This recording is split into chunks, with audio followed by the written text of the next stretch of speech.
Sintonía de Radio Clara, Lliure Directe, espacio que dedicamos a las entrevistas, a vuestra participación. Es martes y los martes comenzamos con Mujeres Libertarias. Josefina Juste, buen día, buenos días. Buenos días. Y Emilia en el Índex. Emilia en el Índex, creo que va a ser temporal porque me ha dicho que venía de camino. La bajaremos del Índex cuando llegue. Cuando llegue, no sea que no llegue, ¿no? Una vez que puedo poner a alguien en el Índex. Vamos a comenzar con este espacio de Mujeres Libertarias porque tenemos aquí a Nubia Forero, nuestra invitada de hoy. Nubia, aparte de presentarte por tu nombre, ¿qué estás haciendo? ¿A qué organizas? Presentate. Bueno, pues muchas gracias. Aquí vamos cada vez soltando menos trabajo. Vale, a ver, pues como sabéis, hace ya bastantes años, más de 10, yo he dedicado al tema de la igualdad, ¿no? Y el tema de la prevención de violencia de género y sus diferentes manifestaciones. Entonces, digamos que me voy a centrar en el último año, que he estado muy, enrollada con estudios de un máster y enfocando lo que después de tantísimos años estoy abordando como parte de la coeducación, como una manera o un método para entender la incorporación de las mujeres de una manera igualitaria en el ámbito educativo.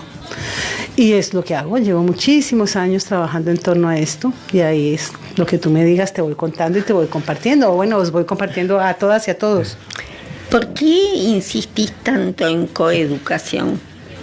Bueno, la verdad es que el planteamiento como tal es importante porque cuando te metes ya en el ámbito, digamos, del feminismo y en el ámbito del activismo como tal, encuentras una vertiente a nivel educativo para intentar como, ¿cómo se diría?, superar este sexismo que existe en las escuelas o en los centros educativos. Entonces, en la medida que íbamos avanzando y investigando sobre el tema, nos dimos cuenta que existe un grupo muy importante desde los años 80 que venía trabajando de forma voluntaria. Hablo del grupo de maestras y de maestros que venían haciendo su labor de forma voluntaria porque creían que la educación no solamente se había conseguido, digamos, dentro de, hablando en el contexto de la igualdad y el sexismo dentro de las aulas o los patios educativos, etcétera, se empieza a implementar como esa herramienta a través de la cual surge la posibilidad. Una vez superada la escuela segregada, pasamos a la escuela mixta, pública, laica, y empezamos a revisar que había una serie de prácticas muy estimadas y desde ahí surge el tema de la coeducación. No es solamente un concepto español, es un concepto que viene avanzando desde finales del siglo XIX en Europa y en Estados Unidos, ¿no? Pero, y en muchos países de América Latina. Exactamente, sus orígenes lo tenemos por allí y desde luego hoy en día, digamos, es una vertiente, es una línea de trabajo bastante intensa e importante, perseverante, que están desarrollando maestras y maestros, como dices tú, en diferentes partes del mundo. Vos sabés que yo tuve la suerte, me escolarizaron cuando llegué a Francia, pero fue muy poco, y después cuando llegamos a América Latina tuve la gran suerte de hacer primaria y secundaria, instituto, en un colegio público. Y cuando vos hablabas de todas esas cosas, la escuela pública uruguaya, yo siempre fui a escuela pública, era laica. Y la gente confunde, me gustó mucho esto que vos lo marcaste, no es lo mismo laico que ateo. Uh-huh. O sea, uno es libre de creer en lo que quiera, o en lo que pueda, o en lo que le dé la gana. Pero lo laico, insistamos un poco en eso.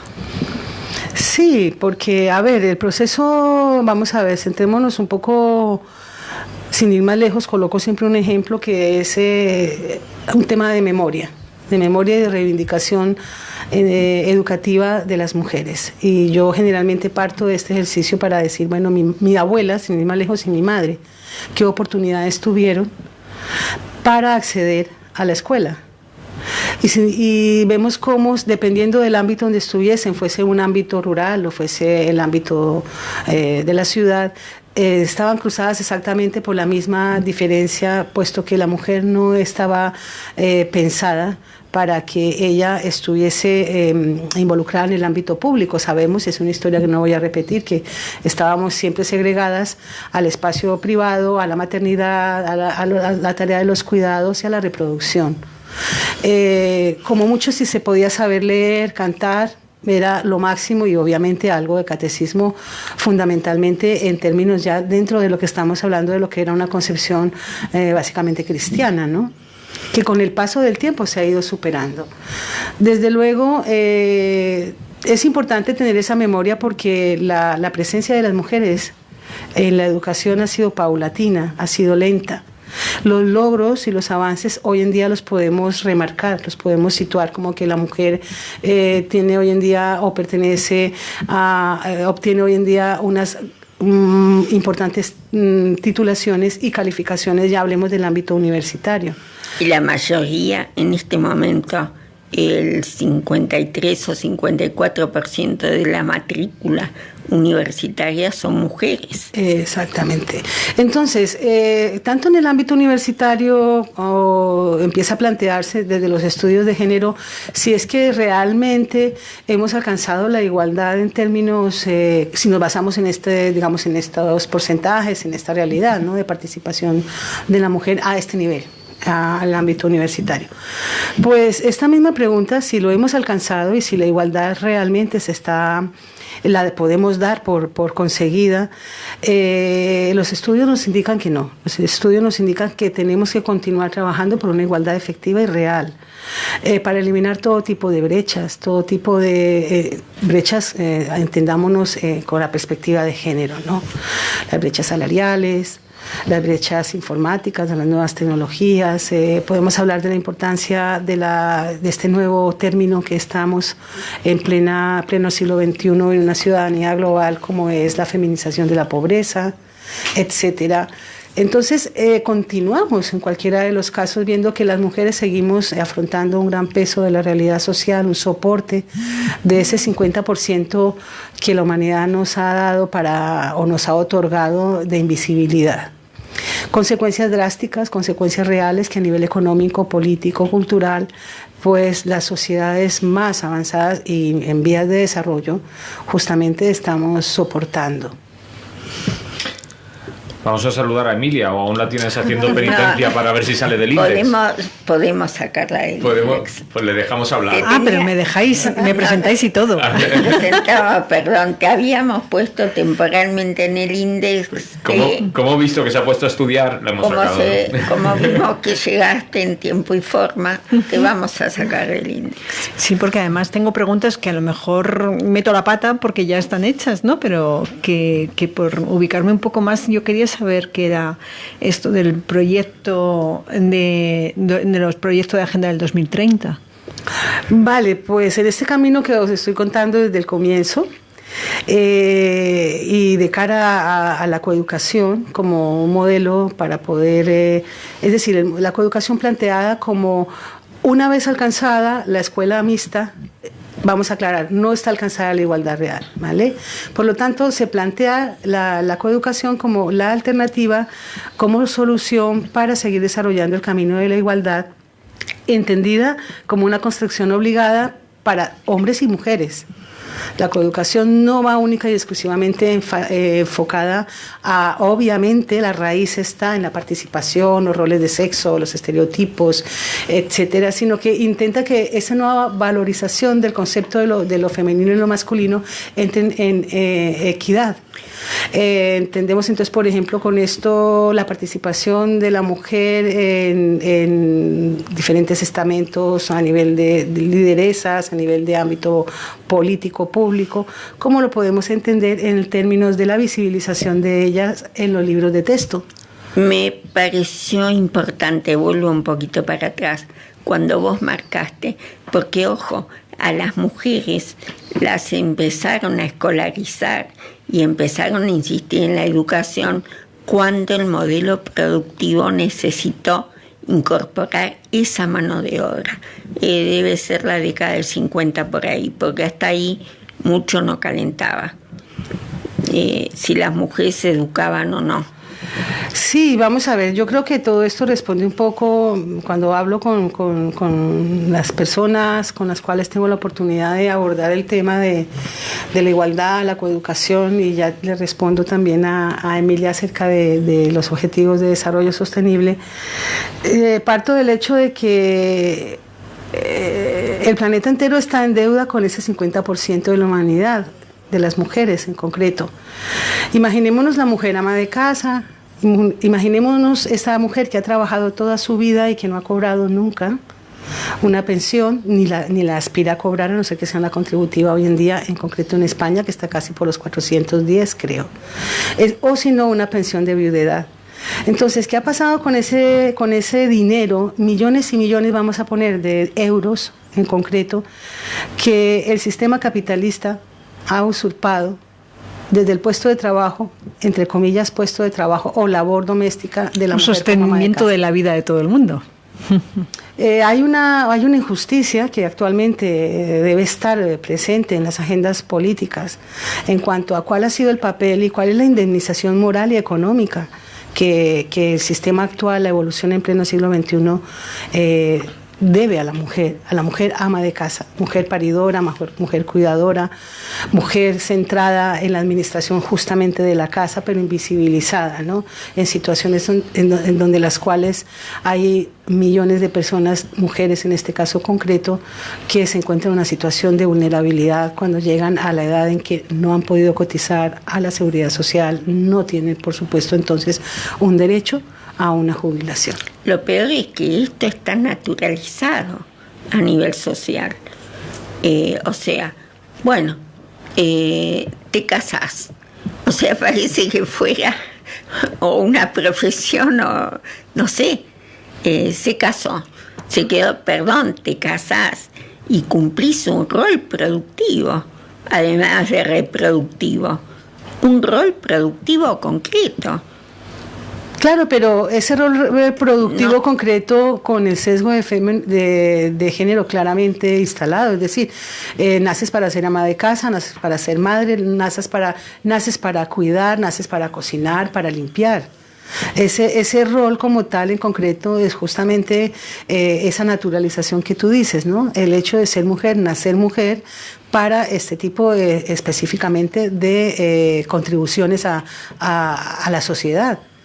Es un sistema que ha imbuido, ha absorbido y ha invisibilizado, obviamente, a este gran porcentaje, alto porcentaje a nivel mundial del desconocimiento y de la infravaloración del trabajo de la mujer como ama de casa. En estos proyectos de la agenda del 2030 estoy viendo que participa Generalitat Valenciana, ¿no? Es decir, que hay un compromiso político por sacarlo adelante. Sí, veníamos hablando hace un poquito del tema de la voluntad política, porque la igualdad y todo el tema relacionado en consecuencia de la desigualdad con la violencia o las diferentes manifestaciones de violencia hacia las niñas y las mujeres, la Generalitat, el tiempo que llevaba trabajando, hay que reconocer que ha hecho una labor. Obviamente para uno será mejor, para otras será peor, pero se está haciendo un camino. Yo ahí no voy a entrar a discutir, sino hablo de cosas concretas. No, pero es que el tema político es importante. No estamos hablando de política partidista, nosotras no nos vamos a meter en eso, pero es importante que lo partidista hace que se metan más en determinados temas que en otros, le den más importancia. Bueno, y es cierto, es decir, desde el punto de vista político, todo tipo de esfuerzos, como en concreto el que puede estar haciendo actualmente la Generalitat en Valencia, no olvidemos que corresponde también a un avance normativo. avance tanto a nivel de las leyes como en concreto la de igualdad del 2007, la del 2004 contra la violencia de género. Es decir, existen, pese a la situación política que llevamos acarreando en medio de la crisis, ese trasvase bipartidista que vivimos en España desde hace ya, pues, digamos, recién partida la democracia. Sí que es verdad que en ese marco de actuación legal y en el avance del movimiento feminista, de los estudios, de las plataformas, de las asociaciones de mujeres, se ha logrado que se instalen mínimamente unos presupuestos para poder continuar con la sensibilización en torno a la importancia de la igualdad y todo aquello relacionado con la prevención de las manifestaciones violentas hacia las mujeres. O sea, es un hecho. Tanto así lo vemos reflejado en las diferentes leyes educativas que hemos tenido que pasar desde la llegada de la democracia hasta la actual que tenemos en la LOMCE. Todo ello según qué momento hay apertura hacia el tema de igualdad o no, según de dónde provenga el mandato de gobierno en su momento. Lo cierto, en cualquiera de los casos, es que gracias al movimiento y al análisis, a los estudios, a los esfuerzos y al activismo de las mujeres y de los muchísimos hombres que también están involucrados en esto, pues hemos podido concretar apuestas claras, visibles, de que es posible avanzar en términos de igualdad y sobre todo con requerimientos en este mismo contexto de lo que viene a ser la Agenda 2030.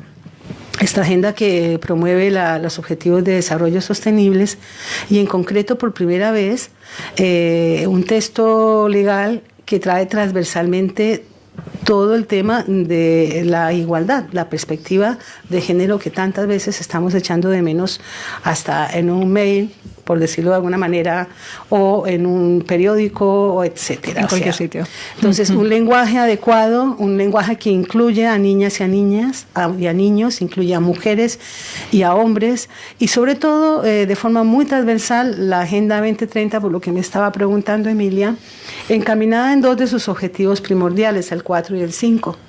El objetivo 4, que aún, aunque estemos acá desde nuestra visión europeísta y aún alcanzando a analizar más allá, podemos detectar, o la agenda que viene a ser, paréntesis, la agenda es el resultado de lo que recordáis, los objetivos del milenio.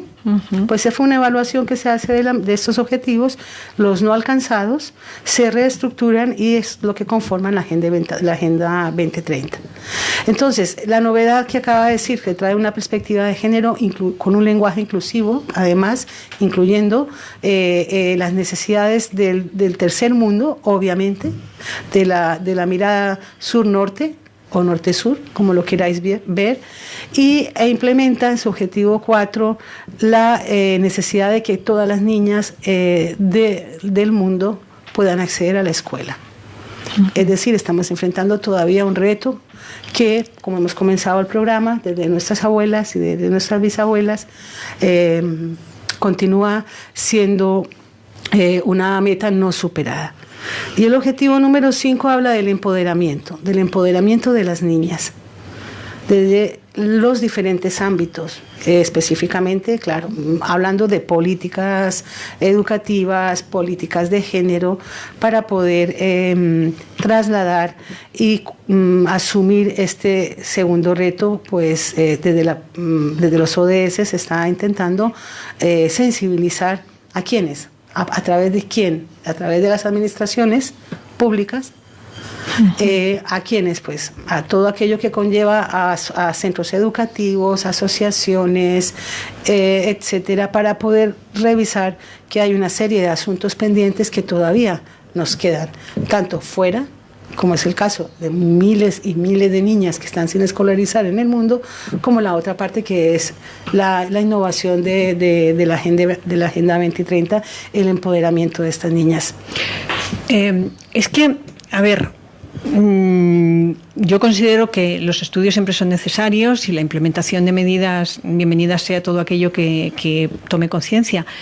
Pero ahora, en este momento, se está publicando, hay varios artículos sobre un estudio en el ámbito valenciano, que precisamente contradice, es decir, que hay un trabajo por hacer enorme porque el proceso incluso es de retroceso. Hablaban los estudios de la Universidad de Valencia, junto con el Ayuntamiento de Valencia, de el incremento del dinero que se está aportando, que se sigue aportando a la escuela concertada con respecto a la pública, de el porcentaje del 90% de escuelas religiosas dentro de las concertadas, de que se aplica la segregación de manera explícita o implícita, es decir, porque te hago la vida imposible si no tal, pero lo cierto es que hay realidades con segregación real dentro de las escuelas y sobre todo con roles muy masculinos y muy patriarcales dentro de esas mismas escuelas. Se hablaba también de que no solamente existe una aportación de dinero muy elevada, sino que además existen fraudes para que haya una ruptura entre clases, porque se declaran rentas muy inferiores a las reales para poder acceder a la escuela concertada, que a mí me interesa, que normalmente es religiosa y con unos cánones muy en contra de todo lo que estamos hablando, ¿no? Y se está notando muchísimo en la religión. En la educación. Hablábamos antes de leyes. Uno de los grandes problemas que tiene este país es que cada vez que viene un gobierno pone una nueva ley de educación. Es decir, por muy progresista que quiera ser, bonificar otra vez una detrás de otra es un desastre. O sea, Perdón. No hay un compromiso de verdad. Quisiera agregar que todos los gobiernos, de todos los signos políticos, de todos los países, lo primero que tocan es la educación. Eso, miren los proyectos educativos de cualquier país. Lo primero que tocan es el Ministerio de Educación. Y hay que preguntarse por qué. Por lo mismo que muchas veces pides tú entrar en la currícula, supongo, ¿no? Todo el mundo quiere entrar en la currícula. Gracias, Manolo, gracias. Es que yo siempre digo, quiero ver las currículas académicas. ¿Cuáles son los temas que incluyen? ¿Cómo los incluyen? ¿Cómo los tratan? Porque es importantísimo ver las prioridades que establecen en la currícula. Porque el que nos oiga hablar diga, bueno, la currícula y eso a mí que me interesa, perdón. Los temas que le van a enseñar en cada asignatura a los niños, las niñas, en la primaria, en la secundaria, cuáles son los temas y cómo los van a tratar. Vale, a ver. Es complicado, temas, abriendo el melón. Pero intentaremos saber entre los cuatro aquí con... Yo me escapo. Te escapas. Yo solo... Lo ponemos en el index. Vale. Lo ponemos en el index. Pensé si que contábamos con Manolo. Vale. Pues nada, sigamos. A ver, es bastante complicado para decirlo en breve, pero es posible también. Vamos a ver, el tema legal, en términos de normativas educativas, centrémonos en la que estamos ahora, que es la LOMCE, que es la ley que instaura el gobierno durante el gobierno del Partido Popular. La LOMCE comienza a hacerse efectiva, está aprobada en 2013 y es efectiva para el curso 2014 en adelante hasta hoy. Vale, con relación a lo que estaba diciendo Emilia y por lo tanto también lo que estaba sumando Josefina, centrémonos en dos cosas. A ver, esta ley ha causado bastante debate, hemos visto cómo se manifestaron cantidades y cantidades de representantes de todo el ámbito educativo en contra. Lo cierto es que sigue funcionando. Los resultados pues son bastante nefastos, por lo que en el fondo lo que se entiende es que la ley propone todo un movimiento neoliberal, con lo cual pues estamos hablando de un clasismo, o sea, de pagar o de segregar, además de un clasismo, dependiendo quién tiene puede pagarlo, pero además de segregar por razones de sexo. Entonces ya estamos hablando de una discriminación económica y una discriminación por razón de ser chica o ser chico. Pero esto no solamente es lo grave del tema. Lo grave del tema es que se está financiando con recurso público este tipo de educación. Entonces, dentro de una sociedad, llamemos democrática, es comprensible, digamos, en una medida grande. Alguien dirá, pues estamos en una democracia, yo elijo ir a esta escuela segregada, religiosa, católica, Págala. vale. Pero, ¿qué pasa en el trasfondo del asunto con relación al análisis o al producto, digamos, que tiene como fundamento el sistema educativo, que es la educación en valores, la educación de sacar al final un grupo de ciudadanos y ciudadanas que puedan ayudar al desarrollo social en este caso en concreto de España. Dentro de esta misma ley llama muchísimo la atención de qué manera se puede aplicar entonces la transversalidad, de qué manera hablamos de la perspectiva de género y de qué manera podemos entonces apuntar que una educación basada en la eliminación de roles y estereotipos puede efectivamente contribuir a un desarrollo mucho más pacífico a la hora de una resolución de conflictos, a la hora del diálogo, a la hora de respeto a la diferencia, bien por mi orientación sexual, bien por mi color de piel, bien por el lugar de mi origen, etcétera, o mi situación como dentro de llamemos un sistema de clases sociales. El problema radica en que la anterior ley recordemos que la LOE admitió y la LOMS admitió que la educación para la ciudadanía, no sé si fue la LOE, la LOMS, ahora mismo ya no. Yo tampoco soy capaz de recordar entre tantas, pero sí, la última del PSOE introdujo la educación para la ciudadanía. Sí. Entonces, al llegar la LOMS. La de Zapatero y la que le montaron. Okay. Sí, que enseñaban a los niños a tener relaciones sexuales. Eso lo he escuchado. Claro. Ese era el escándalo. ¿Qué sucede con ese trasvase, digo, de poderes y que afecta, como dice Josefina, directamente a los ministerios y a los recursos y presupuestos de educación? Y sobre todo la que, según quien esté, digamos, discrimina fuertemente y baja el nivel de la consecución de una posible igualdad que no es un invento, o sea, está instaurada desde la misma Constitución española, que la igualdad es tanto para uno como para otras. Entonces, aquí comienza la problemática cuando, en el caso, se quita con la LOMCE la educación para la ciudadanía y se instala una asignatura evaluable que puntúa académicamente la de valores éticos. Hay otra discriminación de tipo en que entonces si yo no curso por obligación, digamos, o puedo elegirla, aunque el centro educativo la da por obligación, dependiendo de qué centro acuda, sea un público entonces o sea un privado, en mi nota media para poder entrar a la universidad, pues esa nota de religión, por ejemplo, me va a valer bastante. Entonces va a haber o existe una discriminación en este sentido a la hora de poder acceder a la universidad pública. Es decir, y dejémoslo claro, para poder acceder a carreras en la universidad pública, becas, ayudas, todo esto. Pero sobre todo vamos a decir esas carreras que necesitan un currículum muy alto, como medicina, bioquímica, todas esas. Has de haber estudiado que el aborto es un pecado, que la homosexualidad es una enfermedad, porque es que eso yo les escucho a los colegiales de la Universidad Católica, se lo escucho decir, se lo escucho decir en el colegio donde trabajo. De vez en cuando oyes por ahí comentarios y hablan del aborto y siguen les obligan a estudiar una asignatura que dice ese tipo de cosas. Estás diciendo que, claro, con ese tipo de formación estamos retrocediendo. Claro, estamos por un lado, totalmente. Pretendemos o queremos introducir, y en el fondo hay un retroceso muy grande porque la educación está en manos del Estado, está en manos del capital y está en manos de personas que lo que quieren es reconducir a las personas a que sean técnicos o mano de obra, ¿no? Mayoritariamente. Sí, no, un sistema que, pues dentro de un sistema neoliberal y un sistema capitalista, claramente hablando, pues, ¿qué quiere? ¿Qué pretende?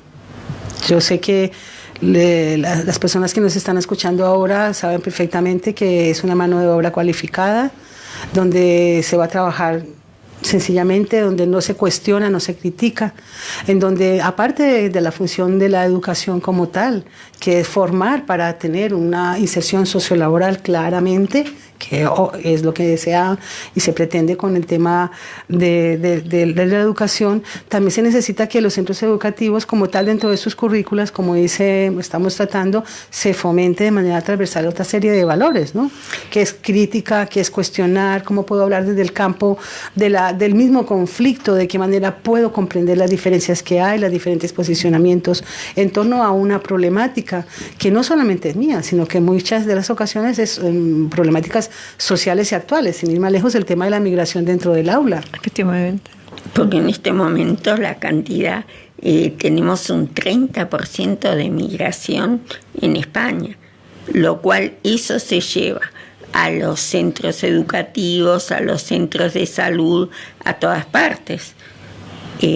O sea, tenemos que ver proporcionalmente la inmigración en todo el movimiento social. Claro, a ver, la migración es un punto interesante, pero en cuanto uno comienza a revisar así por dónde, desde la legislación misma, desde las acciones o propuestas políticas, la migración está planteada en muchos casos, sí, claramente como una problemática, pero las soluciones hacia ella, hacia una convivencia pacífica, hacia la comprensión de la importancia de que llega la migración al país, el por qué una persona sale de su país, el por qué expectativas tiene, qué ha dejado. Todo esto se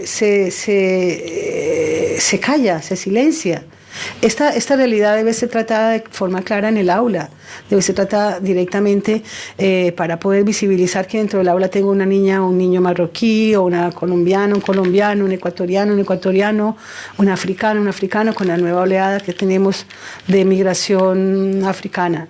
¿Por qué una persona vive esa situación? Desde la educación misma, desde la transversalidad que estamos hablando de valores, la igualdad de oportunidades abarca este mismo tema, entendiéndose el evitar, el abolir, si es posible, cualquier manifestación en torno con rasgos sexistas claramente o xenófobos que están vinculados. ¿Cómo dentro de un aula con 30 y tantos nenes y nenas puedo yo abordar el tema? Se está estimulando, se está trabajando, hay un buen movimiento, yo hablo desde la Comunidad Valenciana, pero también a nivel estatal, para intentar, como un ejemplo más de la migración, también el hecho de crear una serie de materiales, de formar a docentes. Es fundamental que haya la importancia del cómo, ¿no? Cómo. De tratarlo no como un problema, sino como una riqueza de. Sí, porque hablamos de los, ¿no? Claro, pero en este tema y en hablamos de los alumnos y de cómo se tiene que trabajar y del modelo educativo y demás. Los docentes, esos de la currícula, esos que tienen que aplicar. Por eso decía yo que la currícula no solo para introducir temas, sino por cómo tratarlos. Claro, a ver, ahí... Porque temas teníamos nosotros, cuando yo estudié dentro de la currícula de historia había muchos. Otra cosa era cómo los tratábamos. A ver, la idea es, dentro, digamos, este proceso que estamos llevando, yo soy muy positiva, siempre lo soy. Porque veo avances, o sea, de ver en 20 años que llevo en este país y comparado con otros países que he tenido la oportunidad de abordar el tema y trabajarlo también, soy consciente de que hay unos avances muy importantísimos que me estimulan, que me animan. Pero desde luego también hay que ser críticas en el sentido de que hay que generar los presupuestos, hay que generar las condiciones para que el profesorado pueda acceder a la formación. No solamente es que, claro, el sistema educativo tiene toda la carga, bien. La escuela mixta alcanzada después de tanto esfuerzo, hemos dicho entonces que aunque esté alcanzada, no hemos entonces logrado la igualdad real que queremos entre niñas y niños, en concreto, ¿no? Pero también estamos diciendo que el profesorado tiene la responsabilidad. Y todo esto, ¿de qué depende? Volvemos nuevamente al tema de una actitud de los gobiernos, de las políticas educativas para que también haga un enchufe económico de dinero para esa formación. Que no le recaiga, en este caso al profesorado, toda la gran responsabilidad de un sistema androcéntrico, patriarcal, de los últimos 200 años y se sienta sin ninguna herramienta y cómo poderla, como estamos hablando en este momento, lo que apuntaba Manolo, muy importante. Y si me permites añadir algo más, yo creo que la implicación también depende para que no se acabe convirtiendo en ese trasiego de leyes cada vez que llega un gobierno nuevo. La implicación mayor y más importante es la social, ¿no? Que si la sociedad, y hay modelos por ahí que lo demuestran, tiene muy clara la importancia de la educación y la sostiene y la apoya y no permite que se manipule a sus hijos e hijas, probablemente tengan más posibilidades de salir adelante de una manera con esos comos que decía Manolo. Existe la solución. No sé, vamos poco a poco, el País Vasco ha avanzado en ello, Cataluña también, Andalucía lleva unos digamos, ejemplos muy, muy interesantes y en la práctica, con hechos. Esperemos, ya veremos. Perdón, estás nombrando a 3 comunidades. Primero, no para criticarte, que tengamos claro, el País Vasco hace lo que le da la gana siempre. Cataluña hace lo que le da la gana, o sea... no estoy hablando de capricho, hacen lo que ellos deciden. Bueno, Cataluña tenemos a ver ahora, está el 155 ahí. Precisamente. Y con Andalucía está pasando lo mismo. Entonces pensamos, ¿de qué depende todo esto? No tenemos más remedio, a pesar de que no nos queríamos meter en lo político partidista, de que cuando mete la mano la derecha, a la derecha no le interesa la educación del pueblo, la educación popular. ¿O sí que le interesa? Sí, no le interesa tenerlos. Yo creo que lo que le interesa a la derecha es meter miedo. Y eso lo tenemos. Yo no acabo de decir una frase, una genialidad. ¿Sabes? De todas maneras, dejadme que sea muy crítica, pero el miedo es lo que no debe ni puede. Si lo logramos, es decir, cada en este caso concreto, cada autonomía con sus propias problemáticas, sus propias financiación, sus propias aras de independencia de una, en el caso de Cataluña, bueno, sí está sucediendo en el contexto español. La presencia es importantísima, pero es que ahí vamos, de la presencia de la derecha, ya ni siquiera hablamos de derecha, hablamos de ultraderecha. Pero lo cierto es que si caemos en el miedo, que es lo que no ha caído los movimientos feministas y los estudios feministas, si caemos en ello, pues sí, es importante, yo creo, si caemos es para reflexionar. Desde el miedo, que tiene también que ser constructivo porque tiene que empoderarnos para poder generar propuestas desde la base social, de la base del hecho de ser mujeres y de ser hombres en igualdad de condiciones. El miedo nos puede servir para eso. Pero desde luego, y yo lo que creo personalmente es que, es un mecanismo de defensa. Por lo tanto, con base en ese mecanismo de defensa se llega a la reflexión, se crean estrategias, ¿no? De supervivencia. Pues vámonos nuevamente retomando el tema de la educación, ¿no? De la importancia de este lastre que se arrastra desde la democracia misma acá en el territorio español, de estas reformulaciones de las normativas, que la LOE, que la LOMCE, que la ley general, que la una, que la otra.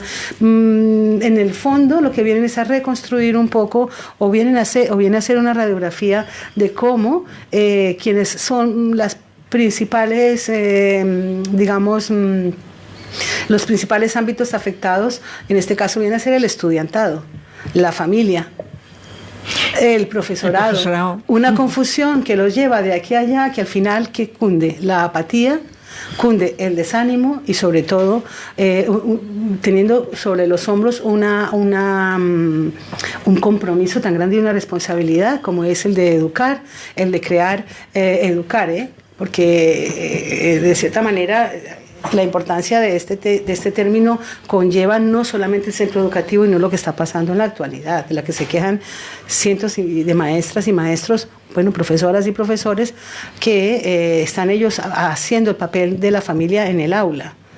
Entonces, aquí hay que intentar revisar desde ese miedo que estamos hablando, vale, pues si queremos ponerle digamos, el énfasis al tema político, la avanzadilla de la ultraderecha, claramente hablando, yo me preocuparía mucho más del trabajo político y del deber de la educación en torno a que las gestiones, las administraciones públicas encaminen presupuestos claramente hacia evitar la financiación pública, que sea en la misma sociedad la financiación de los colegios privados, concertados, que ese dinero se encamine de una u otra manera de cara a propuestas que recoja a la familia, al profesorado, al estudiantado, a las directivas de los centros educativos, a trabajar en pos de la construcción de una ciudadanía activa, de un compromiso con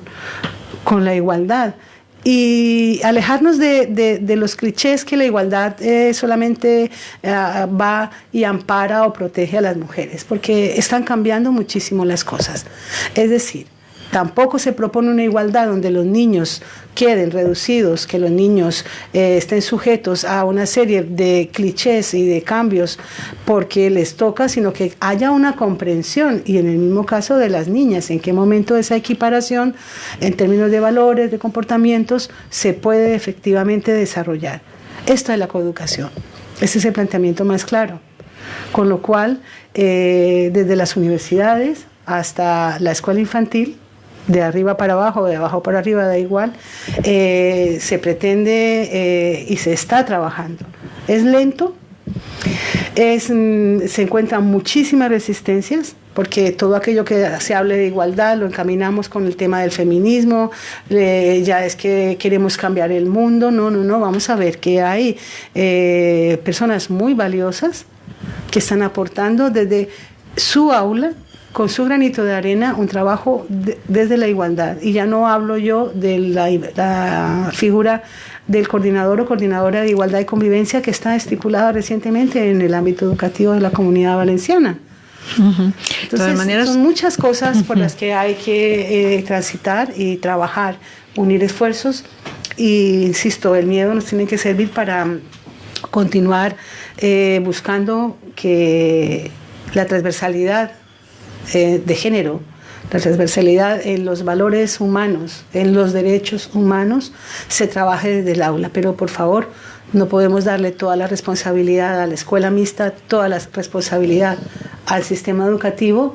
Sí, en este caso sí hay que dársela, pues exigiendo recursos, exigiendo formación para docentes, que no les toque en su carga lectiva asumir 2 horas o 3 para poder tener una formación, que se estipule y se pongan de acuerdo, que hay ya bastantes, peticiones y propuestas al respecto para que el profesorado pueda acceder a la formación sin que esto les suponga una carga más. Es que ha cambiado, claro, ha cambiado muchísimo la imagen del profesorado. Se hizo un trabajo espantoso sobre las pocas horas que dedicaban, olvidando y obviando todo el tiempo que le tienen que dedicar a su propia formación y a la preparación de clases, talleres, claro, todo lo que tiene que ver con una previa y post al trabajo que tú das en un aula, ¿no? Parece que ya lo tenemos asumido, que se nos ha olvidado todo eso. Llegaron, hablaron, dijeron, volvieron a decir que era un atajo de personas consentidas con unos privilegios tremendos y hay que hacer un trabajo muy grande para volver a recuperar el mensaje de qué es la figura del docente o la docente y qué necesidades tiene para formar a nuestras hijas y a nuestros hijos de una manera, pues como tú estabas diciendo, con valores, con espíritu crítico, con conciencia, asumiendo responsabilidades y teniendo la capacidad de tomar decisiones y no siendo eso, pues técnicos que aprendan a apretar el botón que les manden y ya está, ¿no? Esta mañana por casualidad venía un artículo en El Levante. Un niño le preguntaba, están varios premios Nobel dando vueltas por Valencia. Sí, es el jurado de los Jaume I, que decíamos hoy cuando estábamos contando que pretenden destacar, es un paréntesis, sí. Pretendían destacar el papel de la mujer en la ciencia. ¿Sabéis cuántas mujeres hay formando parte de este jurado? Una o ninguna, ¿no? Ninguna. Pero lo van a destacar ellos, claro, que son los que mejor lo hacen. Quería hacer el apunte porque ayer lo vi, además, que lo vi, me di cuenta por redes sociales. Bueno, pero me parece fundamental. Hacer el paréntesis. Exacto, estamos hablando de todo esto. Un niño en una escuela del Cabañal, veamos el contexto. Un niño de la primaria en una escuela en el Cabañal le pregunta a un premio Nobel cómo puede hacer para llegar a... ¿Por qué somos pobres? ¿Por qué somos... Exacto. ¿Por qué somos pobres? ¿Por qué somos pobres? El tipo, te imaginas, perdón, el premio Nobel, no por ponerle, el premio Nobel se quedó, le miró al niño y le dijo, la educación, tienes que estudiar, y claro, el chico, ¿cómo hago para salir de acá en una escuela en el Cabañal? Sí. A ver, la cuestión está en la medida en que, retomando un poco estrategias, ¿no? Y para esto, insisto, con el tema de coeducación, uno de las propuestas importantes que se vienen haciendo en el territorio español es la visibilización de las mujeres, ¿no? En todos los ámbitos de la vida pública. Primero, pues. Y entonces la siguiente línea, coma, sería las aportaciones de las mujeres al mundo del conocimiento, ¿vale? Que podemos poner el mismo ejemplo que acabáis de colocar, nos sirve. Y luego vamos viendo lo que es la visibilización de las mujeres en los mismos libros de texto. Es decir, los nenes y las nenas están recibiendo... Al micro, Nubia. Las mujeres y las niñas, los niños y las niñas están recibiendo una visión sesgada. Es decir, si revisáis, haced el ejercicio alguno que tenga un libro de texto en las manos de sus hijos o sus hijas, pasad rápido los folios del libro y veréis, haced cuenta cuántos hombres hay y cuántas mujeres hay. Marie Curie, como mucho. Por ejemplo. Y si de acaso con el nombre completo, porque esa es otra de las cosas. Queremos que los nombres de las mujeres se coloquen completos. No Curie, M, porque ¿quién es M? Mario, María, Moisés. Entonces, este tipo de pequeñas, e importantísimas prácticas son de las cuales se basa el sistema o el modelo coeducativo para poder avanzar. Por otra parte, también estimula necesariamente la aportación de materiales coeducativos, todo lo que es la innovación. Es que estabas hablando y estaba pensando, yo siempre saco la parte de atrás, pero es que es con la que estamos trabajando también, ¿no? Es imprescindible tener material coeducativo, porque estabas hablando de los libros de texto y yo estaba pensando en Ana López Navajas.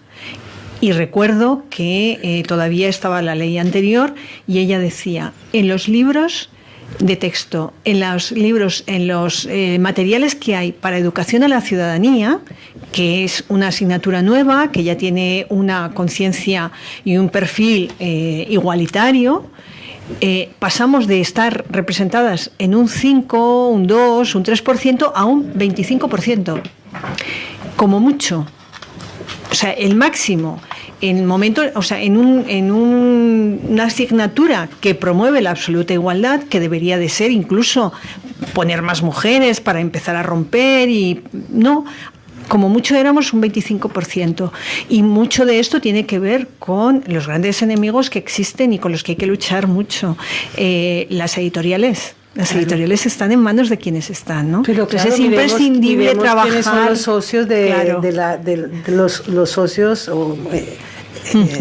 Sí, los grandes medios de comunicación de la LONCE. No hay que ir sino mirar exactamente por curiosidad, investigad y veréis, todo está muy ligado. Si tú continúas con una mirada conservadora, que es lo que tenemos cada vez que tenemos estos cambios desde el partido del PP, por ejemplo, esta mirada tradicional, conservadora y clasista, y además súper religiosa, pues son los efectos que tenemos a la hora de quiénes son mis socios para contribuir a encaminar este sistema o este modelo a través de la LONCE, por ejemplo, ¿no? Pero incluso, yo entiendo que incluso, y no es por hablar de derechas o izquierdas, que sí, sino porque creo que el gran problema está en que como sociedad todavía un porcentaje muy alto de quienes controlan el gobierno no entienden lo que realmente se pretende con la equiparación de las mujeres.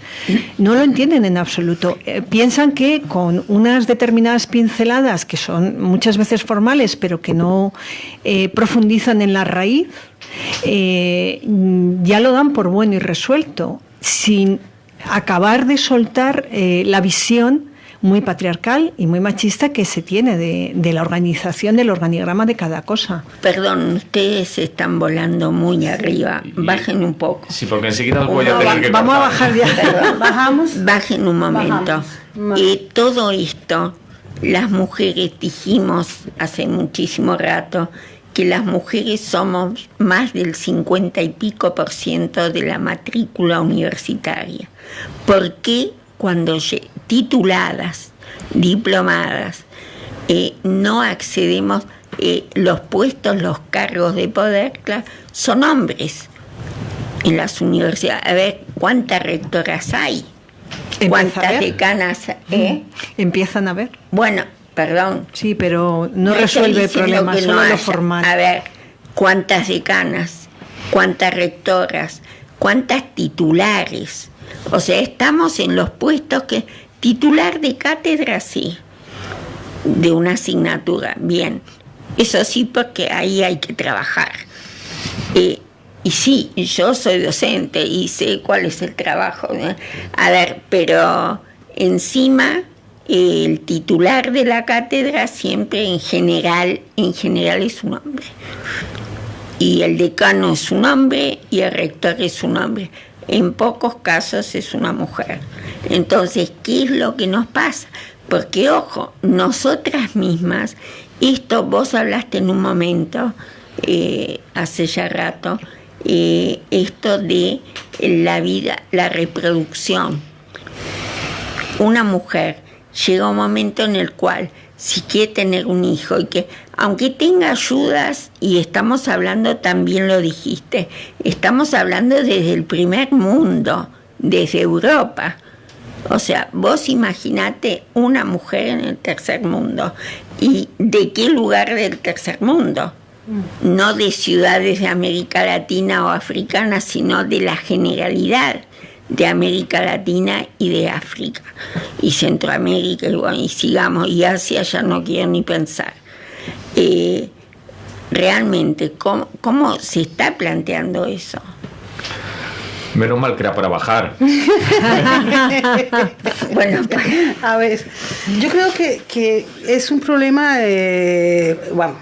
no creo, es un problema cultural, es un problema de la situación del lugar que tienen las niñas desde su más primera edad, ¿no? Ese modelo cultural que hemos mamado, que hemos repetido, que está relacionado básicamente con cuál es el lugar de nosotras, que ha sido, pues ya sabemos cuál, lo hemos ido superando, pero a la vez, en la medida que hemos ido superando, hemos ido siendo excluidas de los ámbitos de poder y de decisión. Esto es una práctica básicamente androcéntrica que está instalada y que de momento, mientras no podamos o no intentemos o no lo queramos, esto va a continuar. Sin embargo, es posible trabajarlo. Y segundo, también es importante ver de qué manera ese modelo cultural y educativo tiene que tender a rebajar ese androcentrismo. Volvemos a insistir, ¿cómo? ¿De dónde van a surgir esas nuevas mujeres y esos nuevos hombres que tenemos no en el futuro, sino ya en las aulas, en el presente? Estas mujeres y hombres que no signifique su vida competir por el hecho de ser lo uno o ser lo otro, sino que hablemos de actitudes y de valores persistentes en pos de un desarrollo social, humano, y etcétera, lo que queráis, todos los etcéteras posibles. Eso surge justamente de afrontar esta problemática basada en las relaciones interpersonales, en esos sesgos de género, el que tú eres mujer y por lo tanto no me voy a extender y cómo tienes que orar, y en el caso de los chicos exactamente igual. Desde luego la otra opción es de qué manera desde la educación se tiene que plantear que las mujeres somos capaces también de ser protagonistas. No se nos está, pregunto, no voy a darlo por hecho, pregunto, se les está infundiendo a las niñas, en este caso concreto, dentro del aula, esa capacidad de ser, de ser líderes, de poder gestionar, de poder solucionar, inclusive desde, si lo queremos tomar desde una competitividad clara y sana, ¿no? De que es posible avanzar en este término sin que por el hecho de ser mujeres tengamos que quedarnos en la parte oscura, ¿no? En la parte de los trabajos, digamos, sucios, ¿no? Eso, menos, la parte oscura. Los menos, o lo que llaman el famoso laberinto de cristal, ¿no? Donde nos ponen para ver cómo, por ser mujeres, con nuestra ternura y nuestra capacidad y nuestro don de cooperación, podemos llegar a resolver grandes conflictos. Es decir, nos han tirado la patata caliente y ¡pum! Sí, efectivamente, porque en el fondo la capacidad de resolver conflictos y de gestionar la tenemos y la demostramos, pero nunca desde el espacio público y nunca desde los lugares de privilegio, ¿no? Claro. Que ese es quizá el conflicto. Y de pronto también hay que ser muy importante esta coeducación en términos de igualdad de sexos, ¿no? Entender que estos comportamientos han sido históricamente transmitidos. ¿Cómo haces que en el aula la nena o el nene lo comprendan, pero que además tengan un punto de referencia para el cambio? ¿Cómo es posible ese es el meollo, que podemos los hombres los nenes tener emociones y podemos llorar sin que nos digan que soy una nenaza, sino que los niños no lloran? ¿Cómo es posible que entonces yo no continúe reproduciendo los falsos mitos del amor romántico? ¿Cómo es posible que yo pueda trabajar mis primeras relaciones de noviazgo, que todas tenemos derecho y todos lo vivimos en nuestra más tierna infancia, lo más lúdico y emocional posible, que tengamos unos valores que nos enseñen a manejar nuestra emocionalidad, nuestra afectividad, nuestra sexualidad? Esto no quiere decir, y esto es lo que se critica bastante cuando hablamos de diferentes formas de orientación sexual. Entonces, no, pues es que la escuela pública respeta las diferentes orientaciones sexuales, las diferentes identidades. El hablar de ello no significa que esté vulnerando los derechos ni quiera cambiar los pensamientos de las personas, pero lo importante es que se transmita este tipo de conocimientos, se pongan sobre la tabla o sobre la mesa de trabajo, o el pupitre, si queréis, del estudiantado, para que la persona pueda decidir de forma crítica sobre estos aspectos, ¿no? Y sobre todo, creemos que es fundamental generar ese concepto que mira por dónde viene desde la misma percepción masculina, desde los mismos hombres.